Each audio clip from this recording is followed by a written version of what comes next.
எல்லாருமே நிதானித்த காரியம்தான். True R truth, ஏற்கனவே இதை குறித்து நம்ம முன்னாடி பேசியிருக்கோம்னு நினைக்கிறேன். உண்மை, சத்தியம். நம்முடைய விசுவாசம் எதை சார்ந்திருக்கிறது? உண்மையை சார்ந்திருக்கிறதா இல்லை சத்தியத்தை சார்ந்திருக்கிறதா? பொதுவாகவே முன்னாடி சர்ச்சில் எல்லாம் ஒன்று சொல்லுவாங்க, எப்படின்னா பிசாசு பொய்களின் பிதா, பிசாசு வந்து பொய் பேசுவான், ஸோ அந்த பொய்களை நீங்கள் நம்பக்கூடாது அப்படின்னு சொல்லுவாங்க. அப்போவுமே நானும் சொன்னது உண்டு, பிசாசு பொய் பேசுனா நம்ம வந்து நமக்கு தான் எது உண்மைன்னு தெரியும் இல்லையா, நம்ம என்ன பண்ணிடலாம், ஈஸியாக அதை மேற்கொண்டுடலாம், நீ பொய் பேசுகிற அப்படின்னு. ஆனால் பிசாசு பேசுகிறதெல்லாம் எப்படின்னா உண்மை தானே பேசுகிறான், நீ சரியில்லை, ஆமாம் அது உண்மை தானே, நீ வந்து ஒரு ரட்சிக்கப்பட்டவனாக இருக்கிற, நீ நீதிமான் சொல்கிற, ஆனால் உன்னிடத்தில் இவ்வளோ மாம்சத்தின் கிரியைகள் இருக்குதுல்ல, உண்மையிலே நீ வந்து நாம் செய்யாத ஒன்றை இல்லை நாம் சிந்திக்காத ஒன்றை பிசாசு சொல்கிறவனாக இருந்தானா நம்ம ஈஸியாக சொல்லிடலாம், இல்லை நீ போய் பேசுகிற அப்படின்னு சொல்லிடலாம். முழுக்க முழுக்க இருக்கிற ஒன்றை, என்னுடைய சிந்தையில் தோன்றுகிற ஒன்றை, என்னுடைய வாழ்க்கையில் நடக்கிற ஒன்றை அவன் சொல்கிறான், நீ சரியில்லை, நீ நீதிமான் சொல்கிற, ஆனால் உன்னுடைய கிரியை இப்படி இருக்குது, உன்னுடைய வாழ்க்கை இப்படி இருக்கிறது, நீ பயப்பட மாட்டேன், நான் கிறிஸ்துவுக்குள் நான் தைரியம் உள்ளவனாக இருக்கிறேன், கிறிஸ்து எனக்கு பலனாக இருக்கிறாரு, நான் பயப்பட மாட்டேன் அப்படின்னு சொன்னாலும் உனக்கு பயம் உள்ளே இருக்குதுல்ல, அப்போ அது பொய் தானே. அப்போ நீ உண்மையிலே நீதிமானாக இருந்தால் நீதிமானுக்கு பயம் வராது, ஆனால் உனக்கு பயம் வருது. அப்போ பயம் வந்தால் நீ நீதிமான் இல்லை, நீ பாவி. அப்போ நம்ம என்ன சொல்லுவோம், இல்லை நான் நீதிமான் தான். நீதிமானாக இருந்தால் பயம் வராதில்ல, உனக்குள்ள பயம் வருதில்ல, ஆமாம் பயம் வருது, அப்போ நீ பாவி தானே. இல்லை இல்லை இல்லை இல்லை நான் நீதிமான் தான், ஆனால் எனக்குள்ள பயம் வருது, அது எப்படி சரியாகும்? நீதிமான் தான் பயம் வருதுன்னா அதெல்லாம் சரி வராது அப்படின்னு ஒரு எண்ணங்கள் பிசாசுன்னு சொல்லும்போது அதை எப்படி பார்க்குறோன்னா, அப்படிப்பட்ட எண்ணங்கள் நமக்குள்ளாக தோன்றும் பொழுது ஒரு கட்டத்தில் நம்முடைய சிந்தை எதை சார்ந்து போகுதுன்னா, எது உண்மையோ அதுதான் சார்ந்து போகுது. ஏன் அந்த உண்மையை சார்ந்து போகிறோம் அப்படின்னா, உண்மையை நம்முடைய ஐம்புலன்களும் காண்கிறது, சத்தியத்தை ஐம்புலன்களும் காணவில்லை. அதான் பிரச்சனை. புரியுதா நான் சொல்கிறது? நீ வந்து கிறிஸ்துவுக்குள் நீ நீதிமானாக இருக்கிறாயின்னு சொல்லும் பொழுது உனக்குள்ள பயம் இருக்கக்கூடாது. ஆனால் உனக்குள்ள பயம் இருக்கிறது என்பதை, நீ பயப்படுகிற அந்த தன்மையை, உனக்குள்ளாக இருக்கக்கூடிய அந்த பயப்படக்கூடிய காரியத்தை நீனே பார்க்குற, நீ உணர்கிற, உன்னுடைய சரீரம் அதை உணர்கிறது இல்லையா?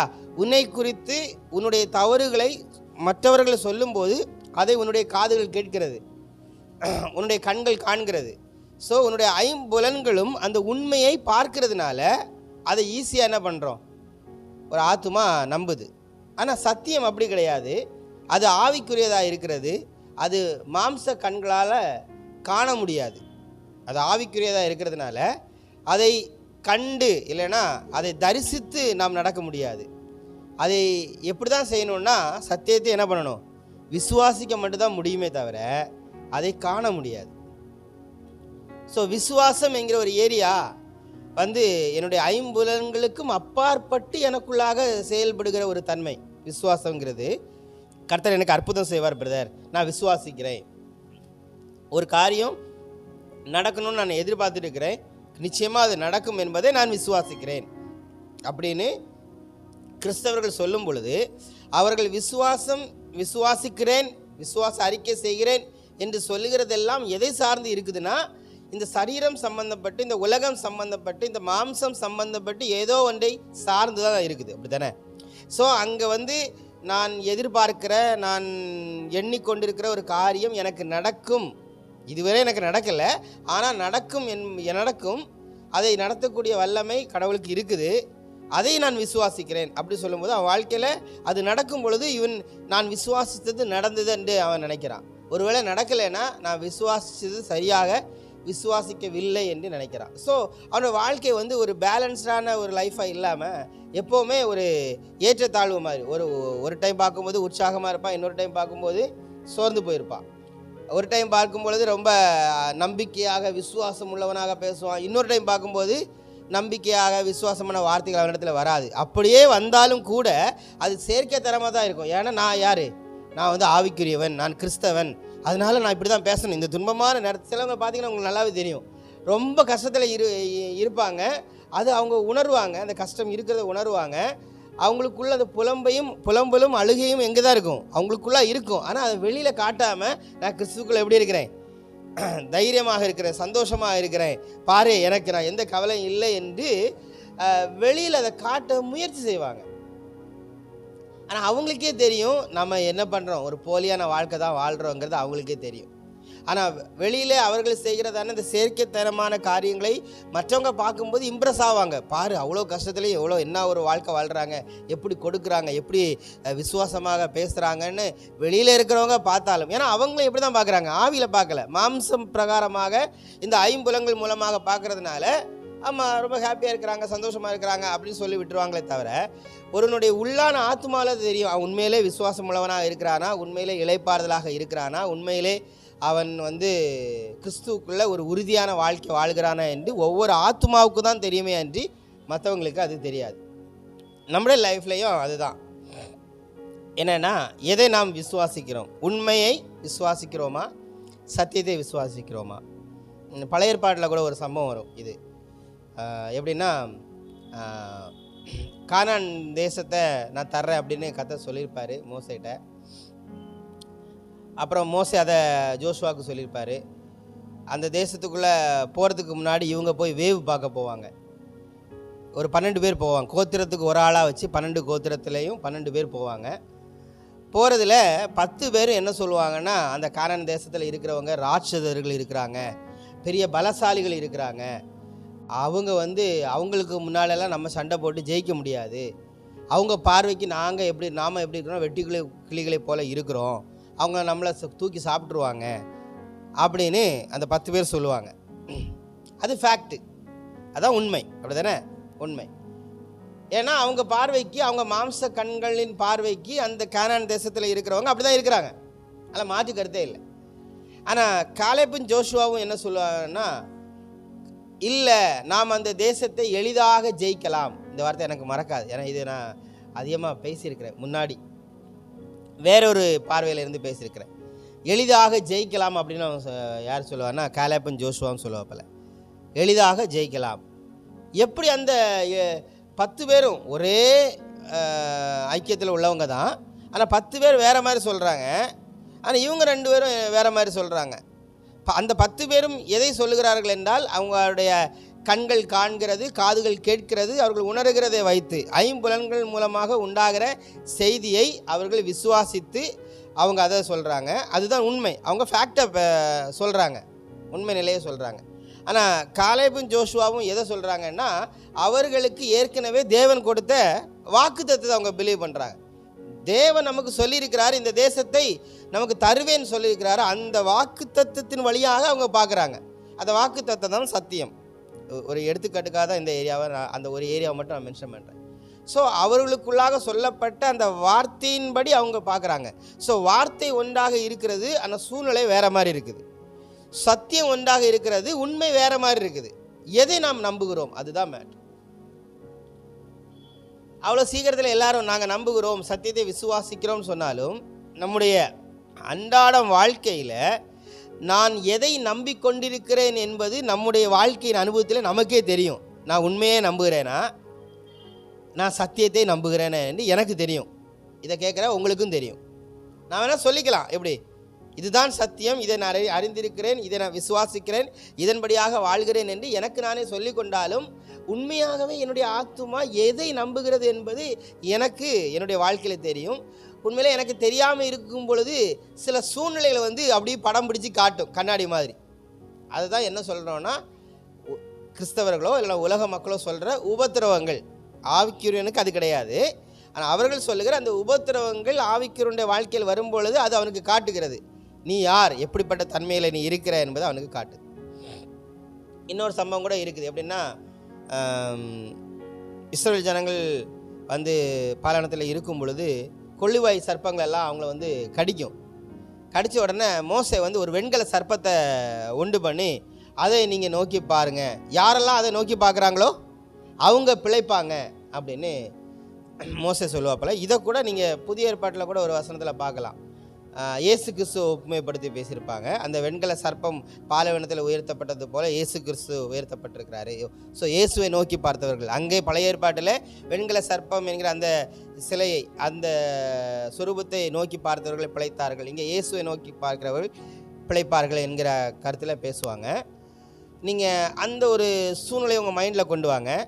பாம்பு ஒரு மனிதனை கடிக்குது. இப்போ அவங்களுக்கு ஒன்று சொல்லப்படுகிறது, நீ எதை நோக்கி பார்க்கணும்? எப்படி பார்க்க முடியும்? பாம்பு அவன் காலை கடிச்சிருக்குது. கடிபட்டால் நம்ம எதை பார்ப்போம்? கடிபட்ட இடத்த தான் பார்ப்போம்.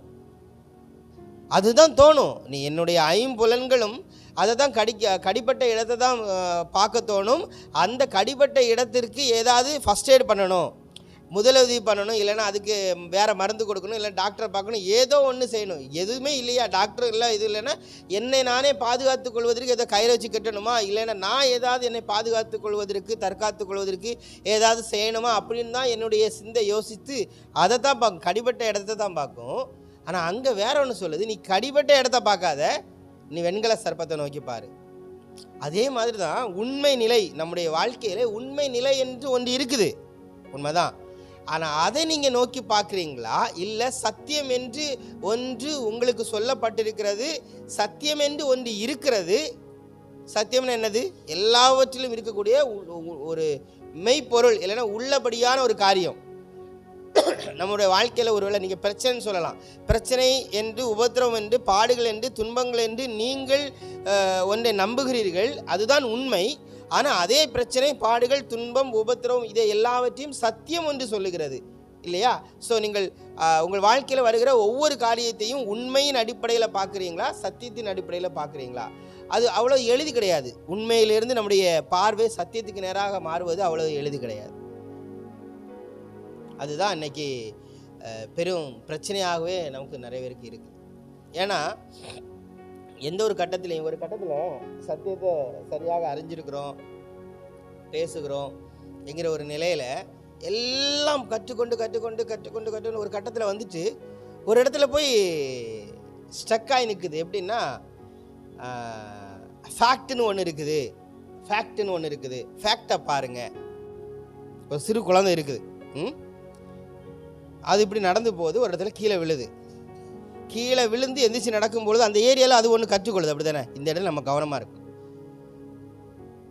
அந்த குழந்தை இங்கேருந்து ஒரு 10 அடி தூரம் வரை நடக்குது, 10வது அடியில் அது கீழே விழுது, எந்திக்குது, நடந்து போகுது, அப்புறம் முன்னேறி போயிட்டே இருக்குது. அந்த விழுந்து எந்திக்கிற அந்த ஏரியாவில் அது ஒன்று கற்றுக்கொள்ளுது இல்லையா? அதுதான் ஆவிக்கிற நிலை. ஆனால் இப்போ அந்த குழந்தை இங்கேருந்து கிளம்பும் போதே நான் ஒன்றை கற்றுக்கொள்ளணும். புரியுதா உங்களுக்கு? நான் ஒன்றை கற்றுக்கொள்ளணும், எனக்கு ஒரு ஆள் போதிக்கணும், நான் ஒன்றை அந்த எண்ணத்திலே பிரயாணப்படுகிறது இருக்குல்ல, அதுதான் தவறு. ஸோ ஆவிக்குரிய வாழ்க்கையில் கற்றுக்கொள்ளுதல், கற்பிக்கப்படுதல்ங்கிற நிலையே கிடையாது. அவனுடைய வாழ்க்கை போய்கொண்டே இருக்கும், கிறிஸ்துவுக்குள்ளாக போய்கொண்டே இருக்கும். எந்த ஏரியாவில் எதை அவன் அறிந்து கொள்ள வேண்டுமோ அந்த ஏரியாவில் அவனுக்கு அது ஓப்பன் ஆகும், அதை அறிந்து கொள்ளுகிறான், போயிட்டே இருக்கிறான். ஒரு நதி பல ஏரியாவுக்கு போய் எங்கே போய் கலக்குது? சமுத்திரத்தில் போய் கலக்குது. இப்போ அங்கே நதியை நீங்கள் பார்க்குறீங்களா, சமுத்திரத்தை பார்க்குறீங்களா? சமுத்திரத்தை தான் பார்க்க முடியும். அதே மாதிரி தான் ஆவிக்குரியவன், உள்ளான மனிதன் என்று சொல்லும் பொழுது அங்கே நீங்கள் யாரை தான் பார்க்க முடியும்னா கிறிஸ்துவை தான் பார்க்க முடியும். எதை நாம் நம்புகிறோம், எதை நாம் விசுவாசிக்கிறோம்? உங்கள் வாழ்க்கையில் இருக்கக்கூடிய, உங்கள் சரீர சம்பந்தப்பட்டு இருக்கக்கூடிய உண்மையான காரியங்களை நீங்கள் நம்புகிறீர்களா, இல்லை என்றால் சத்தியத்தை நீங்கள் நம்புகிறீர்களா? அதுதான் கேள்வி. உங்களுடைய விசுவாசம் எதை சார்ந்து இருக்கிறது? Who are you? நீ யார்? ஃபஸ்ட்டு நான் தேவ மனிதன் தான், நான் தேவ சாயலாக படைக்கப்பட்டிருக்கிறேன். ஆனால் எனக்கு இந்த பிரச்சனைகள், பாடுகள், உபத்திரங்கள், கஷ்டங்கள் இருக்கிறதுனால் நான் விழுந்து எந்திப்பேன் என்கிற நிலையில தான் நீங்கள் உங்களை பார்க்குறீங்களா? இல்லை விழாத ஒரு ஏரியாலேயே கர்த்தர் உன்னை வச்சிருக்கிறாரு, நீ விழுந்து எந்திக்கிறீ இல்லையா? விழுந்து நீ எந்திக்கிற நிலையிலும் உன்னை கர்த்தர் எப்படி தான் வச்சிருக்கிறாரு? விழாத நிலையில தான் கர்த்தர் உன்னை வச்சிருக்கிறார். நீ நான் விழுந்து விழுந்து எந்திப்பேன், ஏனென்றால் சரீரத்தில் வாழுகிறேன், அதனால் நான் விழுந்து விழுந்து தான் என்னால் எந்திக்க முடியும் என்று நீ நம்புகிற வரை நீ விழுந்து விழுந்து தான் எந்திக்க முடியும். இல்லை, சத்தியம் என்னை பார்த்து என்ன சொல்லுது? சத்தியம் சொல்லுது என்னுடைய உண்மை நிலை. என்னுடைய உண்மை நிலை என்னவென்றால், நான் விழாதபடி, புரியுதா உங்களுக்கு? நான் விழாதபடி, நான் பலகீனப்பட்டு போகாதபடிக்கு, நான் சோர்ந்து போகாதபடிக்கு, நான் கவலைப்படாதபடிக்கு, இந்த உலகத்தின் ஆசாபாசங்கள், உலகத்தின் சிற்றின்மன்கள், மாம்சத்துக்குரிய காரியங்களிலே சிக்குண்டு சிதறாதபடிக்கு, அந்த சிக்கலில் மாட்டாத ஒரு வாழ்க்கையை என்னால் இந்த பூமியில் இந்த சரீரத்தில் வாழ முடியும் என்பதுதான் சத்தியம். புரியுதா நான் சொல்கிறது? தண்ணிக்குள்ளே நீ நன்றா நீச்சல் தெரிஞ்சவங்க மிதக்கிறாங்க, அவங்க ஒன்றுமே செய்யலை, சும்மா இருக்கிறதுனால தான் அவங்க மிதக்கிறாங்க. ஸோ நம்மகிட்ட நீ ஒன்றுமே செய்யணும்னா கையை காலை போட்டு அடிக்க வேண்டாம், அப்படி நீ கையையும் காலையும் விரிச்சிட்டு அப்படி இருந்தால் போதும் மிதக்க முடியும் அப்படின்னு சொல்லும் பொழுது, என்னுடைய அறிவும் இந்த கண்கள் காணக்கூடிய இந்த காட்சி எல்லாம் என்ன சொல்லுதுன்னா, இல்லை நீ சும்மா இருந்தேன்னா மூழ்கிடுவ. சும்மா இருந்தால் மூழ்கிடுவேன்னா, ஆமாம், ஒரு பக்கம் தான் அதான் உண்மை. கொஞ்ச நேரம் ஒரு 2 செகண்ட் சும்மா இருந்து பார்க்குறோம், சும்மா இருந்து கையை விரிச்சு போகிறோம், டக்குன்னு மூழ்கிடுறோம். உண்மை தானே? நான் மூழ்கிறது உண்மை தானே? அது உண்மை, மாற்று கருத்தே இல்லை. ஆனால் சத்தியம் என்ன சொல்லுதுன்னா, சும்மா இருந்தால் தான் உன்னால் மூழ்காமல் இருக்க முடியும். ஸோ அப்போ நான் என்ன செய்யணும்? நான் மூழ்கிறதுனால நான் சரியில்லை என்ற அர்த்தம் இல்லை. நான் கிறிஸ்துவோடு கூட ஒன்றாக இருக்கிறேன் என்கிற ஒன்றாக இருத்தல் என்பதனுடைய சத்தியத்தை நான் எந்த அளவுக்கு அறிந்து கொள்ள மாற்றம் என்பது வெளியில் ஆட்டோமேட்டிக்காக என்ன பண்ணும்? நடைபெற்று கொண்டு இருக்கும். வெளியில் நடக்கக்கூடிய மாற்றங்களை வைத்து நான் இப்போ நான் தைரியமாக இருக்கிறேன். இந்த இவ்வளோ பிரச்சனை வந்துச்சு, இந்த பிரச்சனையெல்லாம் நான் ரொம்ப தைரியமாக இருக்கேன். ஏன் தெரியுமா? நான் கிறிஸ்துக்குள்ளே ஒன்றா இருக்கிறேன். ரிவல்ஸில் நம்ம போடுறோம், நான் கிறிஸ்துவோடு கூட இருக்கிறதுனால் இந்த சூழ்நிலையை நான் ஜெயித்தேன் என்று சொல்வது என்பது வேற. நான் ஜெயித்தேன், ஏன் தெரியுமா? கிறிஸ்துக்குள்ளே ஒன்றா இருக்கிறேன். நீ ரிவல்ஸில் இங்கே பார்த்தீங்கன்னா சில ஏரியாவில் ஒருவேளை உங்களுக்கு ஜெயிக்க முடியாத சூழல் அப்படி வரும் பொழுது கிறிஸ்துவுக்குள்ள ஒன்றாக இல்லை என்று ஆயிரும். இது ஒரு மைன்யூட் காரியம்தான். இதுதான் எல்லா மனிதர்களையும் ஆத்துமாக்களையும் என்ன பண்ணுதுன்னா, மீண்டும் மீண்டும் எங்கே போய் சிக்கல மாட்டுதுன்னா, கிரியின் அடிப்படையில் அவனை கொண்டு வீழ்த்துது. அப்போ நான் என்னுடைய வாழ்க்கையை, இந்த பூமியில் எனக்கு கொடுக்கப்பட்டிருக்கிற இந்த வாழ்க்கையை நான் இன்பமாக இளைப்பாறுதலாக வாழ்வதற்கு நான் ஒன்றை செய்ய வேண்டும். அதற்கு எனக்கு என்ன காரியம் இருக்குது? ஒருவேளை அதற்கு நான் சம்பாதிக்க வேண்டும், இல்லைனா நான் வேலைக்கு போகணும், ஏதோ ஒரு காரியத்தை மனிதன் தேர்ந்தெடுத்து கொள்கிறான் இந்த பூமியில் நான் வாழ்வதற்கு. இல்லை, எனக்கு வருகிற இந்த பிரச்சனைகள், இந்த போராட்டங்களை மேற்கொள்வதற்கு நான் ஏதாவது ஒன்றை செய்தாக வேண்டும் என்கிற ஒரு நிலைக்கு நேராக மனிதனுடைய ஆத்மா போகுது. ஆனால் தெய்வீகம் என்ன சொல்லுது? தேவன் என்ன சொல்லுகிறார் என்றால், நீ யார் என்பதை சரியாக அறிந்தால் எந்த ஒரு பிரச்சனையாக இருந்தாலும் அது உனக்கு எப்படி இல்லை, பிரச்சனையாகவே கிடையாது. உன்னுடைய பார்வைக்கு அது தெரியாது. ஒரு 10 பேர் இருக்கிறாங்க, 10 பேரில் 9 பேரும் மாம்சத்தில் சிந்திக்கிறவளாக இருந்தானா, அந்த 9 பேர் என்ன சொல்லுவாங்க? அங்கே இருக்கிற பிரச்சனையை பார்த்து சொல்லுவாங்க அது ஒரு பிரச்சனை இருக்குன்னு. ஆனால் ஆவிக்குரிய பார்வையில் அங்கே இருக்கிற பிரச்சனை அவனுக்கு எப்படி இருக்காது? பிரச்சனையாக தெரியாது. நீங்கள் இதை தப்பாக புரிஞ்சிக்கக்கூடாது. இப்போ வியாதி இருக்குது, இப்போ சரீரத்தில் வியாதி வந்தோடனே ஆவிக்கிறவனுக்கு பிரச்சனையாக தெரியாது, அதனால் ட்ரீட்மெண்ட் எடுக்க மாட்டான், அவன் சும்மா இருப்பான், அந்த ஏரியாவுக்கு போயிடாதீங்க. நான் எதன் அடிப்படையில் நான் பேசுகிறேன் என்றால், இந்த சரீரம் சம்பந்தப்பட்ட காரியங்கள் எதுவுமே ஆவிக்குரியவனை பாதிக்காது. அதுதான் உண்மையான நிலை. இப்போ தெய்வீகம் என்ற ஒன்று இருக்குது பாருங்கள். தெய்வீகம் இந்த பூமிக்கு வருவதற்கு முன்பதாக ஆதியிலே வார்த்தை இருந்தது இல்லையா? வார்த்தை. ஸோ இந்த உலகம் இந்த காரியங்கள், வானம் பூமி எல்லாம் படைக்கப்படுவதற்கு முன்பதாக வார்த்தை இருந்தது, தெய்வீகம் இருந்தது இல்லையா? அந்த தெய்வீகம் இந்த பூமிக்கு வருது. எப்படின்னா, சரீர உடல் எடுத்து வருகிறது. ஏன் வருது தெரியுமா? ஏற்கனவே தெய்வீகம் இருந்தது பார்த்தீங்களா? தெய்வீகம் என்ற ஒன்று இருந்தது, இல்லைன்னா கடவுள்னு சொல்லுங்க, கடவுள் என்கிற ஒரு காரியம் இருந்தது. இப்போ அந்த தெய்வீகத்திலிருந்து ஒன்று சரீர உடல் எடுத்து வந்தது, அதுதான் ஆதாம். புரியுதா?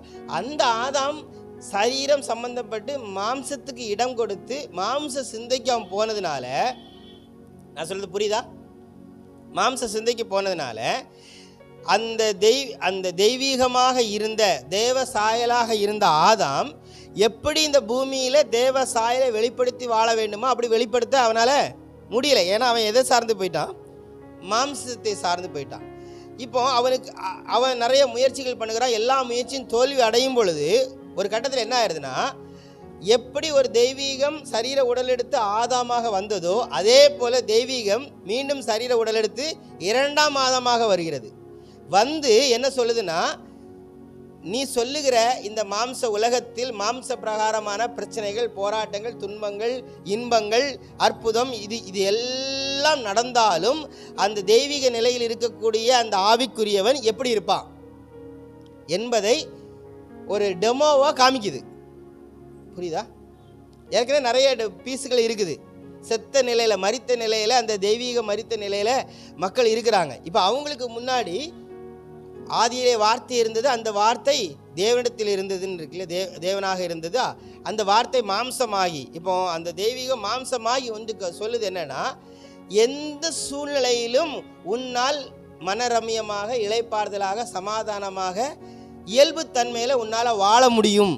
எதுவுமே உன்னை கட்டுப்படுத்தாது, எதுவுமே உன்னை சிறைப்படுத்தாது, எதுவுமே உன்னை சோர்ந்து போக பண்ணாது, எதுவுமே உன்னை சமாதான குறைச்சலுக்கு ஏதுவாக உன்னை நடத்தாது. ஏனென்றால் நீ தெய்வீக நிலையில் இருக்கிறாய். இந்த உலகம், இந்த சரீரம் சம்பந்தப்பட்ட எதுவும் உன்னை பாதிக்காத இடத்தில் நீ இருக்கிறாய் என்பதை உனக்கு காண்பிப்பதற்காக, தெய்வீக மரித்த நிலையில் இருக்கக்கூடிய மக்களுக்கு காண்பிப்பதற்காக என்னது தெய்வீகம் இயேசு கிறிஸ்து என்கிற நிலையில் வந்து செயல்படுது. அப்போ இயேசு கிறிஸ்து என்கிற நிலையில் வந்து செயல்படும் போது இயேசு கிறிஸ்து சொல்லுகிறாரு, நானும் பிதாவும் ஒன்றாக இருக்கிறோம். சொல்லுவதுக்கு அடையாளமே என்னன்னா, நானும் என்று இயேசு சொல்லும்போது அந்த இடத்துல யாரை சொல்றாரு? உன்னை என்னையும் சொல்றாரு. நீயும் பிதாவும் ஒன்றா இருக்கிறீங்க, நீனும் தெய்வமும் ஒன்றாக இருக்கிறீங்க, நானும் பிதாவும் ஒன்றாக இருக்கிறோம் என்று இயேசு கிறிஸ்து எங்கெல்லாம் தன்னை அடையாளப்படுத்துகிறாரோ அங்கே எல்லாம் அவர் யாரை அடையாளப்படுத்துகிறார்? உங்களை என்னை தான் அடையாளப்படுத்துகிறார். அப்போ நானும் தெய்வமும் ஒன்றாக இருக்கிறோம், அது ஒரு பெரிய ரெவலேஷன். அது வார்த்தை ஒன்றாக இருக்கிறோம், ஆமாம் ஒன்றாக இருக்கிறோம் அப்படி தெரிவதற்கும் அதற்குள்ளே இருக்கக்கூடியதான அந்த வெளிப்பாட்டை உணர்வு பூர்வமாக என்னுடைய சிந்தையில் நான் புரிந்து கொள்வதற்கு வித்தியாசம் இருக்குது. வெளியில் பார்க்கும் பொழுது எல்லாரும் மாதிரி தான் சாதாரண வாழ்க்கையை வாழ்கிற மாதிரி இருக்கும். ஆனால் நான் சொல்றது ஆவிக்குரியவனுடைய உள்ளான வாழ்க்கை என்பது வேற. ஸோ இப்போ உண்மை நிலை என்பது வேற, சத்தியம் என்கிறது வேற வரும் பொழுது நமக்கு இருக்கிற பிரச்சனை என்னன்னா, இந்த உண்மை தான் என்ன பண்ணுன்னா எழும்பி நமக்கு சொல்லிகிட்டே இருக்கும், உன்னுடைய நிலை என்ன அப்படின்னு. உண்மை எது ஃபேக்ட்? இப்போ என்னோட ஃபேக்ட் என்னது? எனக்கு காசு இல்லை, எனக்கு வியாதி இருக்குது, எனக்கு பிரச்சனை இருக்குது, எனக்கு எதிர்காலத்துக்கு நான் என்ன செய்ய போகிறேன், எனக்கு குழந்தை இருக்குது, எனக்கு என்ன இருக்குது, குடும்பம் இருக்குது, எனக்கு அது இருக்குது, இது இருக்குது. இது சொல்றது எல்லாமே ஆவிக்குரியவனுக்கு கிடையாது, சரீரத்துக்கு தான். நான் சொல்றது புரியுதா புரியலையா? ஓகே. அப்போ இந்த உண்மை நிலையான காரியங்கள் எல்லாம் எனக்கு இந்த சரீர பிரகாரமாக என்ன இருக்குது என்ன இல்லை, எது எனக்கு நெகட்டிவாக இருக்கிறது, எது பாசிட்டிவாக இருக்குது என்பதை எனக்கு சொல்லிக்கொண்டே ஃபேக்ட் அப்படின்னு சொல்லணும் இல்லையா? இந்த ஃபேக்ட் தான் எனக்கு ஒன்று சொல்லி கொடுத்துட்டே இருக்குது. நீ யாரு, நீ எப்படிப்பட்ட ஆள், நீ எவ்வளோ தான் சத்தியம் பேசினாலும் உனக்கு பயம் இருக்குது இல்லையா, உனக்கு அந்த கஷ்டம் இருக்குது இல்லையா, நீ பாரு நீ ஆவிக்குரியவன் தானே, நீ இந்த இடத்துல கோவப்பட்டிருக்கக்கூடாது, கோவப்பட்டு இல்லையா, இந்த இடத்துல எரிச்சல் பட்டிருக்கோ, நீ எரிச்சல் பட்டிருக்கிற, இந்த இடத்துல நீ இப்படி பேசியிருக்கக்கூடாது, நீ இப்படி பேசின அப்படின்னு உலகம் அவனுக்கு சொல்லிக்கொண்டே இருக்கும். அது பொய்யல்ல, அது உண்மைதான் இல்லையா? ஏன் இந்த உண்மை என்கிற காரியம் எதை சார்ந்து இருக்குதுன்னா, இந்த உண்மைன்னு சொல்கிறோம் இல்லையா, இது எதை சார்ந்து இருக்குதுன்னா மனிதனுடைய நன்மை தீமை என்கிற அறிவின் அடிப்படையை சார்ந்து இருக்குது. கோபப்பட்டாலும் இந்த உலகம் சொல்லும், நல்ல கோபம் ஒன்று உண்டு, கெட்ட கோபம் ஒன்று உண்டு அப்படின்னு சொல்லும் இல்லையா? எல்லாத்துக்கும் உலகம் ஒரு அர்த்தம் கொடுக்குது. தெய்வீக நிலையிலிருந்து கோபப்படுவது, பாஸ்ட் ஸ்டேஜில் இருந்து பயங்கரமாக கோபப்பட்டு பேசுவார், கேட்டால் பரிசுத்த கோபம் பாரு. அதில் கொஞ்சம் கோபத்தை ஸ்டேஜுக்கு கீழே இருக்கிறவன் கோபப்பட்டானா அவனுக்குள்ளே பிசாசு புகுந்துட்டான் அப்படிம்பாங்க. ஏன்னா கோபம்ங்கிற காரியத்துக்கு மனிதன் ஒரு அர்த்தம் கற்பித்து வச்சுருக்கிறான். அன்புங்கிற காரியத்துக்கு மனிதன் ஒரு அர்த்தம் கற்பித்து வச்சுருக்கிறான். ஒவ்வொரு கேரக்டருக்கும் மனிதன் ஒரு அர்த்தத்தை கற்பித்து வச்சுருக்கிறான். ஆனால் தெய்வீகம் மொத்தத்தில் என்ன சொல்லுதுன்னா, தேவன் அன்பாகவே இருக்கிறார் அப்படின்னா மொத்த எல்லா கேரக்டர்ஸையும் அதுக்குள்ளே வச்சுட்டாரு. இப்போது அந்த தெய்வீகம் அன்பாக இருக்கிறார் என்று சொல்லும் பொழுது அந்த அன்பை எந்த ஒரு ஸ்கேலுக்குள்ளாக நீங்கள் வைக்கவே முடியாது. ஏன்னா அன்புனாலே நம்ம எப்படி வச்சுருக்கிறோம், நாம் ஒரு ஸ்கேல் வச்சுருக்கிறோம். ரோட்டில் போகிறோம், ஒருத்தவங்க வந்து காசு கேட்குறாங்க, ஐயா காசு தாங்க, சாப்பிடலைன்னு சொன்னோன்னே இவனுக்கு ஒரு இறக்கம் வருது, காசு கொடுக்குறான். காசு கொடுத்தோன்னே இவனுடைய மனசாட்சியாக சொல்லுது, அப்பா அவன் பக்கத்தில் ஒருத்தன் வாரான், அவன் காசு கொடுக்கல, நீ காசு கொடுத்துருக்க, உனக்குள்ள தெய்வீக அன்பு கரைவுரண்டு ஓடுது அப்படின்னு இவன் நினைக்கிறான். அவன் என்ன நினைக்கிறான்னா, கஷ்டப்படுறவனுக்கு காசு கொடுக்கறது தான், காசு கொடுத்து அவனுக்கு சாப்பாடு வாங்கி கொடுத்தா அது தெய்வீகத்தின் அன்பு என்று அவன் ஒரு வரமே ஒரு கோடு போட்டு வைக்கிறான். தெய்வீகத்தின் அன்புக்குள்ளே அது வரும். ஆனால் அதுதான் தெய்வீகம் அன்பு என்று ஒரு ஃபார்முலாக்குள்ளே நீங்கள் அடைக்கவே முடியாது. அதுக்கு ஒரே ஒரு சின்ன எடுத்துக்காட்டு சொல்லணும்னா, பெதஸ்தா குளத்துக்கு போகும்போது அங்கே எண்ணற்றவர்கள் பல ஆண்டுகளாக வியாதிப்பட்டவங்க இருக்கிறாங்க. ஆனால் இயேசு கிறிஸ்து போய் ஒரே ஒருத்தருக்கு தான் சுகத்தை கொடுத்தாரு. இப்போ இயேசு கிறிஸ்து இருக்க வேண்டிய இடத்துல நம்ம இருந்தால் என்ன பண்ணியிருப்போம்? பெதஸ்தா அற்புதம் நடக்கும் குளத்துக்கு பக்கத்தில் ஒரு ஜப அறையும் கட்டி எத்தனை பேர் குளிக்க வராங்கன்னு ஆளை வச்சு எழுது, யாரெல்லாம் குளிக்க வராங்க, குளிக்க வர்றதுக்கு உள்ளே குளிக்கணும்ல, அதுக்கு சோப்பு சீப்பு, அதுக்கு ஒரு தனி பிஸ்னஸ்ஸு, காசு எல்லாமே பண்ணுவாங்க. நம்ம பண்ணி வச்சுருவோம். கடைசி ஆத்மா சுகம் கிடைக்கிற வரை, ஆண்டவரே என் ஆத்மாவை நீர் எடுத்துக்கொள்ளும், இல்லை என்றால் இந்த பெதஸ்தா குளத்தில் இருக்கிற மக்களை ரட்சியும் ஆண்டவரே அப்படின்னு நம்ம எல்லாம் உட்காந்து அழுதுட்டு இருப்போம். அதுதான் தெய்வீகத்தின் அன்பாக நான் நினைப்போம். ஆனால் அப்படி அல்ல. மனிதன் ஒரு ஃபார்முலா வைத்து அந்த ஃபார்முலாக்குள்ளாக தேவனை அடைக்கவே முடியாது. அதனால தான் ஆவிக்குரியவனையும் எப்படி அடையாளப்படுத்துது, அவனையும் நீங்கள் எப்படி அடைக்க முடியாது, ஒரு ஃபார்முலாக்குள்ளே நீங்கள் அடைக்கவே முடியாது. அதனால தான் ஆவிக்குரியவன் என்று சொல்லும் பொழுது ஒரு ஒப்புமையாக ஒன்றை சொல்லுகிறார். ஆவிக்குரியவன் காற்றை போல இருக்கிறான். நீங்கள் அவனை வந்து எந்த ஏரியாக்களையும் கொண்டு வைக்க முடியும், எந்த ஒரு. அதனால தான் பொதுவாகவே என்கிட்ட சொல்லுவாங்க, ஒரு ராஜ் நீ வந்து ஒரு காரியத்தை வந்து சொன்ன கரெக்டாக அந்த ஏரியாவில் நிற்க மாட்டேன், இன்றைக்கி ஒன்று சொல்ல நாளைக்கு வேறு மாதிரி சொல்கிறேன். வேறு மாதிரி கிடையாது. நானும் கிறிஸ்துவும் ஒன்றாக இருக்கிறோம் என்கிற காரியத்தை ஒன்றை நான் புரிந்து வைத்திருக்கிறேன். அடுத்த ஒரு புரிதலுக்கு நேராக நம்ம பிரயாணப்படுகிறோம். சின்ன குழந்தையாக இருக்கும்போது 1 + 1 = 2ன்னு சொல்லி கொடுத்தாங்க. அடுத்தது 3 + 2 5ன்னு சொல்லி கொடுத்தாங்க. ஆனால் இன்னொரு ஏரியாவுக்கு போனான்னா 10 - 5ன்னா 5ன்னு சொல்லி கொடுக்குறாங்க. அது எப்படி ஆகும்? 3 + 2ன்னா 5, ஓகே 5 வருது. 10 - 5ன்னா எப்படி 5 ஆகும்? இல்லை 3 + 5 வரணும்னா 3 + 2 இருந்தால் தான் 5 வரணும். 10 - 5 போட்டு 5 வரவே கூடாதுன்னு சொல்ல முடியுமா? இல்லை. குழந்தை பருவத்திலிருந்து ஒவ்வொன்றாக வளரும் பொழுது அந்த ஸ்டாண்டர்ட் வளர வளர புரிதல் என்ன ஆகுது? அப்போ போராடும். நம்ம உங்களுக்கு தெரியல, சின்ன குழந்தையா இருக்கும்போது யாருக்கெல்லாம் அந்த கன்ஃபியூஸ் வந்துருக்குது, என்னடா நேற்று 3ஐயும் 2ஐயும் கூட்டினா 5ன்னாங்க, இன்றைக்கி 4ஐயும் 1ஐயும் கூட்டினா 5ன்னு சொல்கிறாங்க, இப்படி குழப்புறாங்க. அந்த எண்ணம் யாருக்கா வந்திருக்குதா? சின்ன குழந்தையாக இருக்கிறவங்களுக்கு வந்திருக்கும். ஆனால் நம்ம வளர்ந்து போகும்பொழுது நம்ம புரிஞ்சுக்கிறோம், ஓஹோ அந்த 3 + 2 = 5ன்னு சொன்னதுக்கும் 4 + 1 = 5ன்னு சொன்னதுக்கும் எப்படி இருக்குது, நம்ம அதை எப்படி பார்க்கணும். அதே மாதிரி தான் ஆவிக்குரியவன் என்கிற ஒரு நிலையில் இருந்து நாம் கிறிஸ்துவை அறிய அறிய அறிய நம்முடைய கண்கள் என்ன ஆயிட்டு இருக்குன்னா, அகக்கண்கள் பிரகாசம் அடைந்து கொண்டே இருக்கிறது. பிரகாசம் அடைய அடைய நம்முடைய பார்வை என்ன ஆகுது? தெய்வீகத்தை குறித்த பார்வை இன்னும் என்னது அப்டேட் ஆகிட்டே இருக்குது. ஸோ அதுதான் சத்தியம் நம்மளை என்ன பண்ணுதுன்னா திடப்படுத்தி பேசிக்கொண்டே நம்மளை வழிநடத்தி கொண்டே இருக்கிறது. ஆனால் உண்மை எப்பொழுதுமே என்ன பண்ணுவோன்னா நம்மளை கீழே நோக்கி இழுத்துட்டே இருக்கும். ஸோ இதுதான் ஒரு போராட்டமான ஒரு காரியமே. அதனால தான் நம்ம திரும்பவும் கேட்குறது, நாம் எதை விசுவாசிக்கிறோம். இந்த உண்மை என்கிற காரியத்தில் எல்லாமே பொய் கிடையாது, எல்லாமே உண்மைதான். என்னுடைய வாழ்க்கையில் இருக்கிற தோல்விகளை அது சொல்லும், எனக்கு இருக்கிற இழப்புகளை அது சொல்லும், எனக்கு இருக்கிற வலிகளை அது சொல்லும், எனக்கு இருக்கிற ஆசீர்வாதங்களை சொல்லும், எல்லாவற்றையும் அது சொல்லும். அதுதான் உண்மை. நீ இப்படி இருக்கிற, அதனால நீ இது கிடையாது. எப்படி நீ நீதிமான் என்று சொல்ல முடியும்? எப்படி நீ உன்னை பரிசுத்தவான் என்று சொல்ல முடியும்?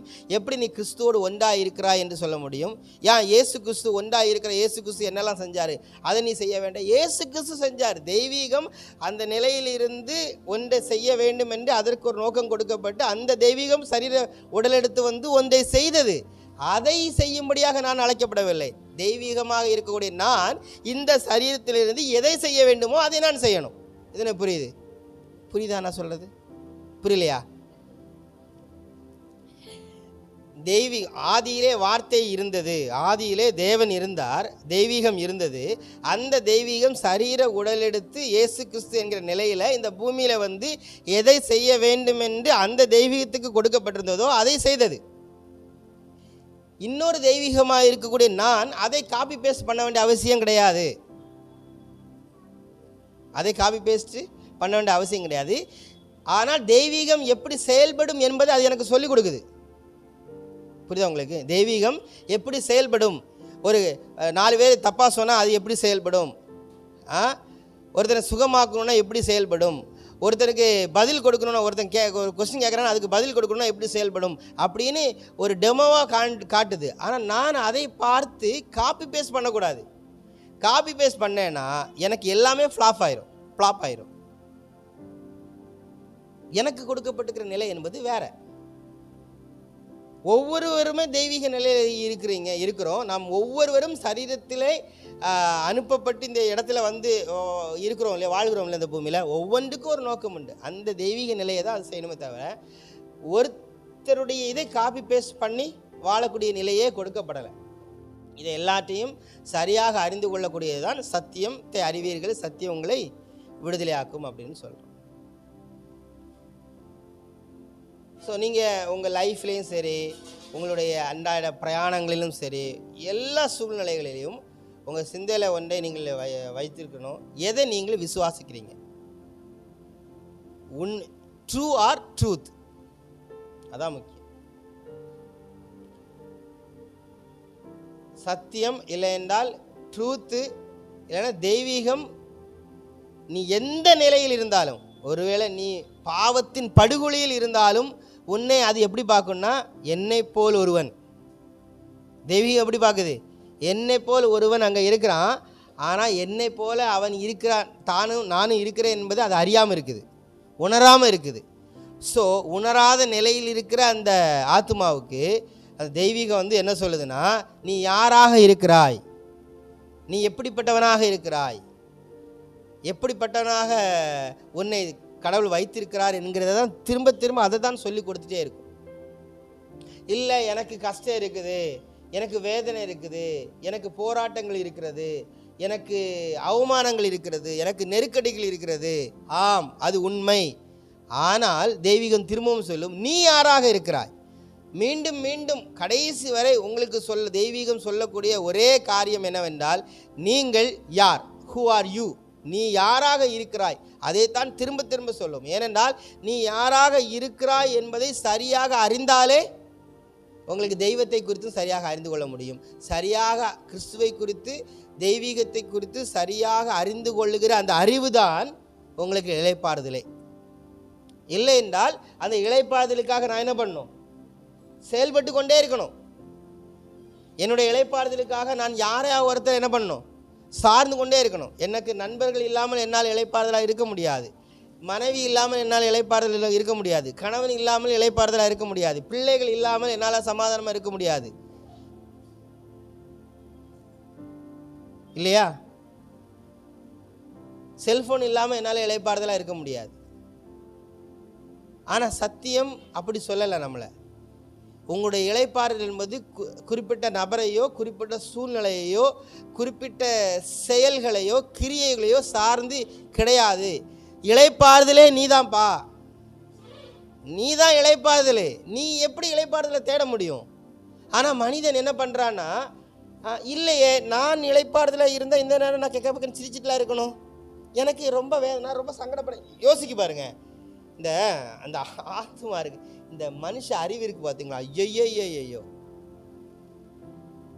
இந்த கிறிஸ்தவர்கள் பிசாசை ரொம்ப மேன்மைப்படுத்தி பேசுவாங்க இல்லையா? கிறிஸ்தவர்கள் பிசாசை எவ்வளோ மேன்மையாக பார்க்கிறார்களோ அதை விட 1000 பல்லாயிரம் பல லட்சம் கோடி மடங்கு ஒரு மனிதனுக்கு தடையாக இருப்பது எது என்றால் அவனுடைய அறிவு, அவனுடைய நன்மை தீமையை உண்டு பண்ணுகிற அந்த மாம்ச எண்ணங்கள்.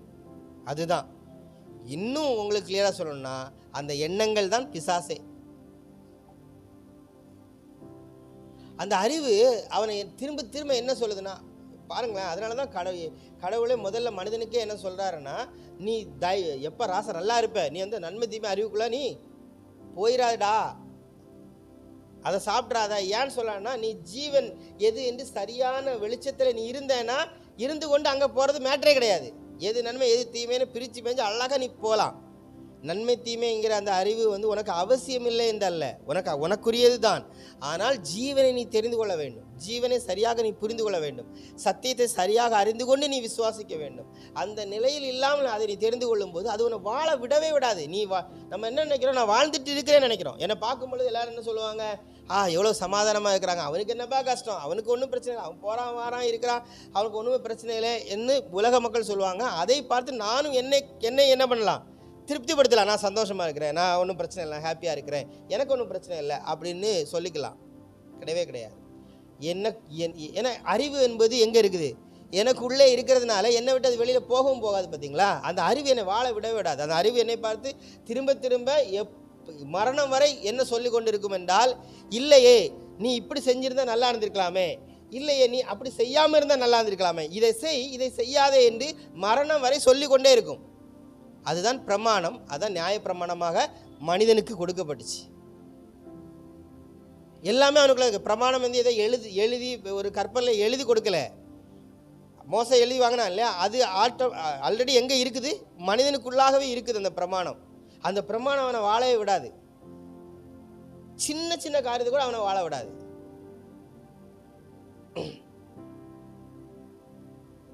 ஆவிக்குரியவன் என்பவன் இந்த பிரமாணம், நியாய பிரமாணம், இதுக்கு எல்லாத்துக்கும் அப்பாற்பட்ட நிலையில் வாழ்க்கையை அனுபவிக்கக்கூடியவன். ஆனால் பிரமாணத்தை சார்ந்த மனிதனுடைய அறிவு நன்மை தீமை அறிவின் அடிப்படையில் செயல்படும் பொழுது அவனை அது வாழ விடாது. அவனுடைய மாம்ச பிரகாரமான காரியத்தை தான் சொல்லும். அப்படிதானே? அறிவு எதை சொல்லும்? அறிவு அவன் யாராக இருக்கிறான் என்கிற சத்தியத்தை பேசாது. அறிவு என்ன சொல்லணும்னா அவனுடைய மாம்ச பிரகாரமான காரியங்களை, உன் வாழ்க்கையில் இருக்கிற தோல்விகளையும் சொல்லும், வெற்றியையும் சொல்லும்.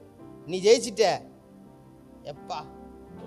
இப்போ ஃபார் எக்ஸாம்பிள் வியாதி வந்திருக்குன்னு வைங்களேன், வியாதி வந்திருக்குது, வியாதி எனக்கு குணமடையலை. இப்போ அறிவு என்ன சொல்லுதுன்னு, நீ வியாதியில் இருக்கிற தோத்துட்டேன்னு சொல்லும். இப்போ நான் வியாதி எனக்கு குணமடைஞ்சிருச்சு, இப்போ அறிவு என்ன சொல்லும், நீ ஜெயிச்சிட்டேன்னு சொல்லும். ஆனால் நான் ஜெயிக்கிற காரியமும் நான் தோக்குற காரியமும் ஆவிக்குரியவனுக்கு இருக்கா? கிடையாது. இந்த அறிவு தான் என்னை எல்லா நேரத்திலையும் என்ன பண்ணுதுன்னா என்னை செயல்படுத்தி கொண்டே இருக்கிறது. என்னுடைய வாழ்க்கையை அதுதான் தீர்மானித்து கொண்டிருக்கிறது. இந்த அறிவு பேசுகிற எல்லாம் உண்மையாகவும் இருக்கிறது.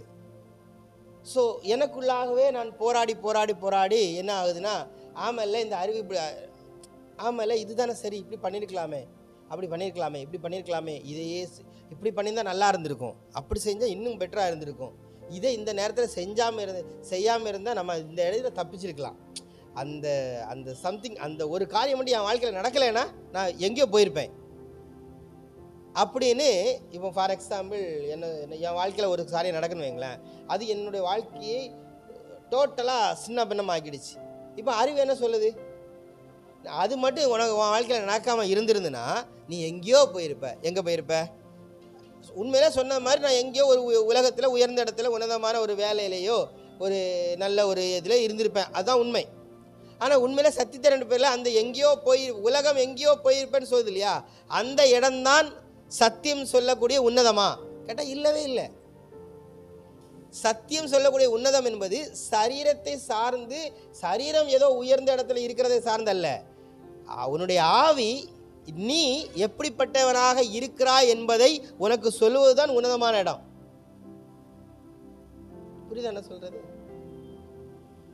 ஸோ இந்த அறிவு என்னை மீண்டும் மீண்டுமாக எங்கே தான் என்னை கொண்டு போகும்னா உண்மைக்கு நேராக என்னை இழுத்து கொண்டு போயிட்டே இருக்கும். அதனால தான் நிறைய பேர்கிட்ட பேசும்போது என்ன சொல்லுவாங்கன்னா, சத்தியம் எல்லாம் பேசலாம், ஆனால் ஃபேக்ட் இருக்குல்ல, உண்மைன்னு ஒன்று இருக்குல்ல, நடைமுறைன்னு ஒன்று இருக்குல்ல, ப்ராக்டிக்கல் லைஃப்னு ஒன்று இருக்குல்ல. நான் என்னுடைய சிறு வயதிலிருந்து ஒரு முக்கியமான ஒரு சிலர்கிட்ட பேசும்பொழுதெல்லாம், விசுவாசத்தை குறித்து பேசும்பொழுதெல்லாம் அவர்கள் சொல்லக்கூடிய ஒரு காரியம் என்னவென்றால் ஃபேக்டை பேசுவாங்க. ஃபேக்ட்னு ஒன்று இருக்குல்ல, ஒரு நடைமுறை வாழ்க்கை என்று ஒன்று இருக்குல்ல அப்படின்னு சொல்லுவாங்க. ஆம், யார் இல்லைன்னு சொன்னாங்க?